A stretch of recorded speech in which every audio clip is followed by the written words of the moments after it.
બિસ્મિલ્લાહિર્રહમાનિર્રહીમ। આજે આપણે બધા અહીંયા ભેગા થયા છીએ પૈગંબર સાહેબના ઉત્તરાધિકારી અને એમના જમાઈ, જેમને ઇમામ અલી તરીકે બધા યાદ કરે છે, એમની આજે શહાદતનો દિવસ છે। તો એમને શ્રદ્ધાંજલિ આપવા માટે એમની યાદમાં બધા અહીંયા આપણે ભેગા થયા છીએ। સોશિયલ મીડિયા આશ્રમમાં આપણા પોપટભાઈની સાથે આપણે અહીંયા હાજર છીએ। આમ તો ઘણી બધી વાતો કહેવાની હોય છે, બટ હું ટૂંકમાં મારી વાત રાખું। પૈગંબર સાહેબના ઉત્તરાધિકારી તરીકે અલી અલૈહિસ્સલામ હતા। 1400 વર્ષ પૂર્વ આ દુનિયામાં એ થઈ ગયા, બટ 1400 વર્ષ પછી પણ એમના જીવન ચરિત્ર જો કોઈ વાંચે તો એમને અંદાજો થશે કે આ માણસ આપણી માટે એક આઈડિયલ, એક બોધપાઠ માણસ હતો। પોતે વીર યોદ્ધા હતા, આટલા મોટા યોદ્ધા હતા કે એ જમાનામાં જ્યારે પણ અસત્ય ઊભું થતું તો સૌથી પહેલાં એ આગળ વધતા કે સત્ય દબાવવું ન જોવે, અને એમની માટે કોઈ પણ જાતની કુરબાની આપવી, કોઈ પણ મહેનત કરી એમની માટે હંમેશા આગળ રહેતા। અને દુનિયાનો નિયમ છે કે કોઈ વીર યોદ્ધા હોય ને એ ક્યારેય મહાજ્ઞાની નહીં હોય, કારણ કે એ યુદ્ધની અંદર જ આગળ રહે છે, એનું ફિલ્ડ જ એ હોય છે। બટ આ એક એવી પર્સનાલિટી અને એક એવું વ્યક્તિત્વ હતું કે પોતે યોદ્ધા તો હતા, એની સાથે સાથે પોતે મહાજ્ઞાની પણ હતા। અને એમની જ્ઞાનનો જે પુરાવો છે, આજના સમયમાં એક બુક લખાયેલી, આમ તો ઘણી બધી કિતાબો અને બુક્સ લખાયેલી છે। એક બુક છે જેનું નામ છે નહેજુલ બલાગા। જ્યારે માણસ વાંચે તો ખ્યાલ આવે કે આ માણસનું જ્ઞાન અને કેટલી દૂરંદેશી હતી કે એમણે 1400 વર્ષ પહેલાં કીધેલી વાતો પણ આજના સમાજમાં, આજના સમાજને સારો કઈ રીતથી બનાવી શકાય એમાં લાગુ પડતી હોય છે। આપણે જોઈએ એમાંથી હું તમને એકાદ ઉદાહરણ આપું। આપણે બધા જાણીએ છીએ, આપણે અહીંયા પેટ્રોલ પંપની પાસે સનાતના પેટ્રોલ પંપની સામે એક પૂતળું છે વીરચંદ ગાંધી સાહેબનું। આ વીરચંદ ગાંધી કોણ હતા? જેમણે જૈન કમ્યુનિટીને 1893માં થયેલા વર્લ્ડ રિલિજિયસ કોન્ફરન્સમાં એમણે રિપ્રેઝન્ટેશન આપ્યું હતું, અને એની અંદર ઇન્ડિયા તરફથી જે ગયા હતા એ સ્વામી વિવેકાનંદ ગયા હતા। સ્વામી વિવેકાનંદે ત્યારે લોકોને જ્યારે ખિતાબ કર્યા, લોકોને જ્યારે પોતાની વાતની શરૂઆત કરી ત્યારે brothers and sisters of America કીધું હતું કે મારા ભાઈઓ અને બહેનો, અને એની એટલા બધા વખાણ થયા હતા કે કોઈ માણસ, પહેલો માણસ એવો આવ્યો છે કે જેણે લોકોનો ભેદભાવ ભૂલી અને બધાને પોતાના ભાઈ અને બહેન બનાવી લીધા। સ્વામી વિવેકાનંદે 1893ની અંદર આ વાત કરી હતી। ત્યારે આપણે જોઈએ તો અલી અલૈહિસ્સલામે, જેમનો આજે આપણે દિવસ મનાવી રહ્યા છીએ, એમણે 1400 વર્ષ પહેલાં એક વાક્ય પોતાના એક ગવર્નરને કીધું હતું। જ્યારે પોતાને ગવર્નરશિપ આપી, જ્યારે એમના હાથમાં સત્તા આવી અને એમણે એક સિટીનો ગવર્નર બનાવ્યો, તો એ ગવર્નરને કીધું કે જ્યાં તું જઈ રહ્યો છો ત્યાં બે ટાઈપના જ માણસો છે। એમ નથી કીધું કે ત્યાં મુસલમાન હશે, ત્યાં હિન્દુ હશે, ત્યાં શિયા હશે, ત્યાં સુન્ની હશે, ત્યાં બે ટાઈપના માણસો છે। એક તારા મઝહબમાં તારા ભાઈઓ હશે કે જે તારા ધર્મમાં તારી સાથે માનતા હશે, અને જો તારા ધર્મમાં નહીં માનતા હોય તો ઇન્સાનિયતમાં તારી સાથના હશે કે તારે સરખા હશે। એટલે તમે ઇક્વલ ઇન હ્યુમાનિટી અથવા બ્રધર્સ ઇન ફેથ, કાં તો તમારા ધર્મમાં તમારો ભાઈ હશે જો તમારી સાથે ધર્મમાં નહીં માનતો હોય, પણ ઇન્સાનિયતમાં તો એ તમારી સાથે જ છે। એટલે આટલા ઉચ્ચ વિચારો એમના 1400 વર્ષ પૂર્વ હતા કે દુનિયામાં કોઈ ધર્મમાં માનતું હોય ન માનતું હોય। હું તમને એમના જીવનની એક વાત કરું કે 4.5 વર્ષ એમની પાસે સત્તા રહી કે જ્યારે તેઓ એક કુફા, જે ઈરાકમાં આપણે હમણાં ચર્ચા કરી કે ઈરાકમાં એક ગામ છે, પોતાનું કેપિટલ સિટી બનાવ્યું હતું, અને આટલી સરસ એમણે સત્તા ચલાવી છે। એ જમાનામાં એક યહૂદી, જેને આપણે જ્યુ કહીએ છીએ, કે જે મુસલમાન નહોતો, જ્યારે કે આ સત્તા એક મુસલમાન હુકુમત હતી, છતાંય તે એક યહૂદી ત્યાં હતો। એ યહૂદી ગવર્મેન્ટમાં કામ કરતો હતો અને પછી રિટાયર થઈ ગયો। એક દિવસ અલી અલૈહિસ્સલામ રસ્તા પરથી નીકળે છે અને જોવે છે કે એ યહૂદી ત્યાં બિચારો રોડ ઉપર નાદાર રીતે પડ્યો હોય છે। તો પૂછે છે કે ભાઈ આ ભાઈ કેમ અહીંયા શું કરે છે? તો લોકોએ કીધું કે ભાઈ એની ઉંમર થઈ ગઈ છે, રિટાયર થઈ ગયો છે, હવે કોઈ કામ નથી કરી શકતો, એટલે બિચારા પાસે ખાવા પીવાની કોઈ વ્યવસ્થા નથી। તો અલી અલૈહિસ્સલામે એ વખતે જ્યારે કોઈ પેન્શનનો કોન્સેપ્ટ નહોતો, ત્યારે પેન્શનનો કોન્સેપ્ટ શરૂ કરાવરાવ્યો કે ભાઈ જ્યારે એની જીવનમાં તાકાત હતી ત્યારે એ ગવર્મેન્ટને સપોર્ટ કર્યો, ગવર્મેન્ટ માટે કામ કર્યો। આજ એની પાસે તાકાત નથી તો એનો મતલબ એમ નથી કે એને છોડી દેવામાં આવે। અને અલી અલૈહિસ્સલામે કીધું કે આની માટે હવે પેન્શન શરૂ કરવામાં આવે, અને એ સમયથી પેન્શનની સિસ્ટમ શરૂ કરવામાં આવી। એટલે લોકોનો એટલો બધો ખ્યાલ રાખતા હતા। અને છેલ્લી વાત કહું અને મારી વાતને પૂરી કરું, એટલો બધો માનવતા માટે એમનો ભાર હતો। આજથી 60 વર્ષ પહેલાં લેબનાનની અંદર એક ક્રિશ્ચિયન રાઇટર છે જેનું નામ છે જ્યોર્જ જોર્દાક। એ એક કિતાબ લખે છે, કિતાબનું નામ આપે છે the voice of human justice.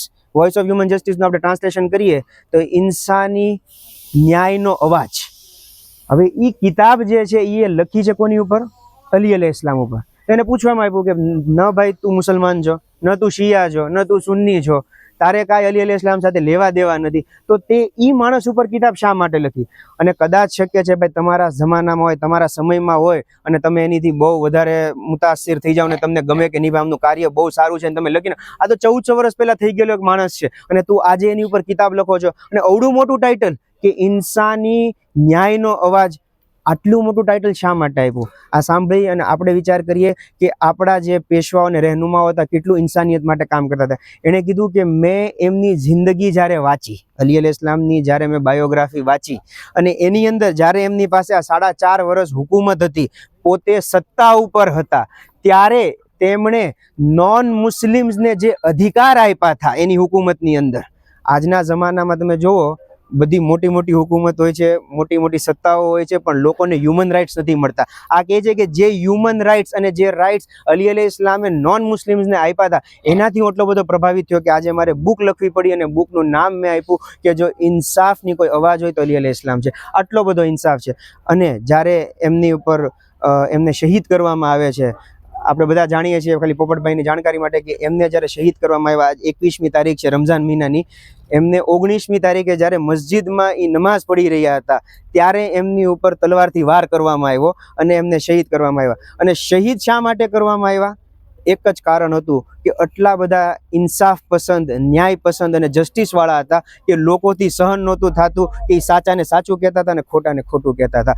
એમની શહાદતનું કારણ પણ એમનો ન્યાય જ બન્યો કે એમ આટલા બધા ન્યાય પસંદ હતા કે ખોટું થતું તો પોતે ક્યારેય એક્સેપ્ટ ન કરી લેતા. તો આપણા બધા માટે આજનો દિવસ ગમનો દિવસ છે કે આપણા આટલા મોટા રહેનુમા આ દુનિયાથી વૈયા ગયા અને આપણે એનો શોક મનાવીએ છીએ. બટ એમને સાચી શ્રદ્ધાંજલિ, સાચી ખીરા જે અકીદત જેને આપણે ઉર્દુમાં કહીએ, જેને ટ્રિબ્યુટ આપણે કહીએ, એ જ થશે કે જેમ એ ઇન્સાનિયતનું ધ્યાન રાખતા હતા, આપણે ઇન્સાનિયતનો ખિદમત કરીએ, એમની સેવા કરીએ. જેમ એ હક અને ન્યાય અને સત્ય માટે ઊભા થતા હતા, એમ આપણે પણ હંમેશા સત્ય અને ન્યાય માટે ઊભા રહીએ. હું મારી વાતને આ વસ્તુ સાથે પૂર્ણ કરું છું. બહુ સારું આપે અને તમને આમ જ આગળ વધારતા રહે અને આવી જ રીતે સેવા કરવાની તમને તોફીક આપે. Thank you so much. અને આજે તમે બધા ઉપસ્થિત રહ્યા અને આપણે જોકે ઘણી બધી વાતચીતો કરી અને એ ઉપરથી તો એટલું જ કહી શકીશ કે કાંઈ ને કાંઈ ઇન્સાનિયતનું જે કામ જે છે, કોઈ પણ નાત જાત ધર્મ જોયા વગર એક માણસ છે તો માણસની મદદ કરીએ છીએ. જો કે આ હર હંમેશ માટે અમે વિડીયોઝમાં પણ કહેતા હોઈએ છીએ. તમે જે વાત રજૂ કરી, જે સુરવીર યોદ્ધા પણ હતા અને માણસના એક બહુ મોટા જ્ઞાની વ્યક્તિત્વ કે જેને ઘણી બધી ઇન્સાનિયતનું બહુ મોટું કામ પણ કર્યું, એની પાસેથી આપણે બીજું કાંઈ નહીં પણ એક શબ્દ પણ જો શીખી જઈએ તો જીવન આપણું કદાચ ધન્ય થઈ શકતું હોય છે. આપણે બધા જ લોકો એમની યાદગીરી પર કાંઈ ને કાંઈ તમે લોકો આવ્યા છો અને હરેક વ્યક્તિ જ્યાં રહી રહ્યા છે, એક માણસ છે તો માણસની મદદ માટેની એક પ્રયત્ન છે અમારો. કોઈ પણ નાત જાત ધર્મ જોયા વગર એક માણસની માટે હંમેશા કામ કરતા રહેશું. અને થેન્ક યુ. તમારી બધાની ઉપસ્થિતિ અમને ઘણી બધી ઉર્જા આપતી હોય છે.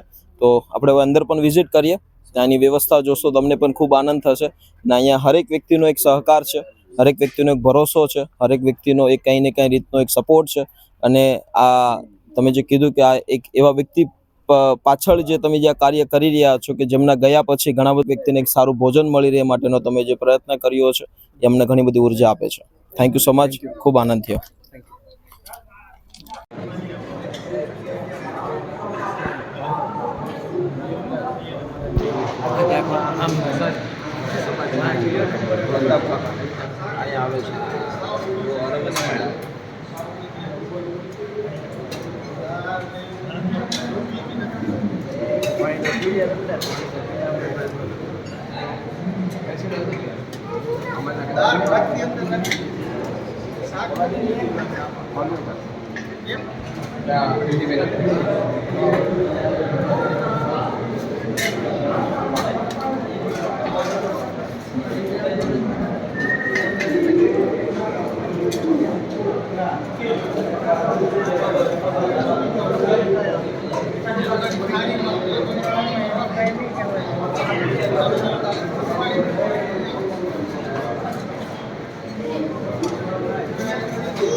બીજા તો લઈ લેશે.